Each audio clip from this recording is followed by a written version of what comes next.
এই মুহূর্তে যে খবরের দিকে নজর রাখবো, বাংলাদেশিদের ভিড় সীমান্তবর্তী এলাকাগুলিতে সীমান্তমুখী হয়েছে বাংলাদেশিরা। জানা যাচ্ছে যে 12 রাজ্যে এসআইআর কার্যকর হওয়ার পর থেকে এসআইআর আতঙ্কে দেশে ফিরছে বাংলাদেশিরা। রাতের অন্ধকারে সীমান্তমুখী বাংলাদেশিরা এসআইআর চালু হওয়ার পরে সীমান্তে বাংলাদেশিদের হিড়িক দেখা যাচ্ছে।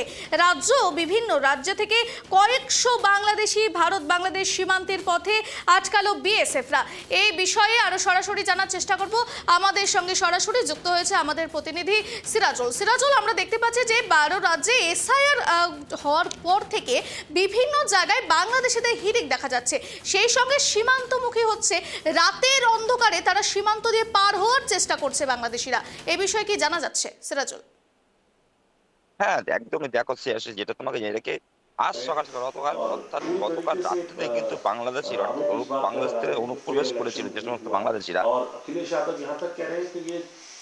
বাংলাদেশি অনুপ্রবেশ তারা কিন্তু সীমান্তে আসতে দেখা গেছে হিড়িক পড়ে গেছে, অর্থাৎ সারিবদ্ধভাবে লোটা কম্বল তারা মাথায় নিয়ে, অত বেডিং পত্র ব্যাগ পত্র মাথায় নিয়ে তারা কিন্তু সারিবদ্ধভাবে আসতে দেখা করে হাকিমপুর সীমান্ত চেকপোস্টের কাছে এসে সবাই কিন্তু জড়ো হয়। তারপরে প্রায় যেটা অনুমান করা হচ্ছে 3 শতাধিকেরও বেশি প্রায় যে বাংলাদেশি তারা কিন্তু এখানে জড়ো হয়েছেন।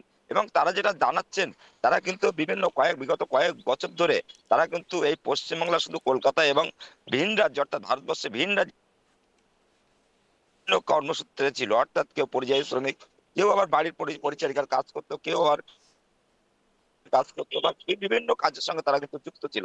তারপরে এই যে দেখো জায়গায় রাজ্যের 12টা জায়গায় কিন্তু ইতিমধ্যে এসআইআর শুরু হওয়ার পরে তারা কিন্তু বাংলাদেশিরা যারা ছিল তারা কিন্তু, যেহেতু তারা কেউ ভোটার হয়েছে, আবার কেউ যেহেতু তাদের 2002 সালের লিস্টে নাম নেই, সেই কারণেই তারা কিন্তু আতঙ্ক, চোখে মুখে চাপ নিয়ে তারা কিন্তু সীমান্তে হিড়িক পড়েছে তারা কিন্তু বাংলাদেশে যাওয়ার জন্য।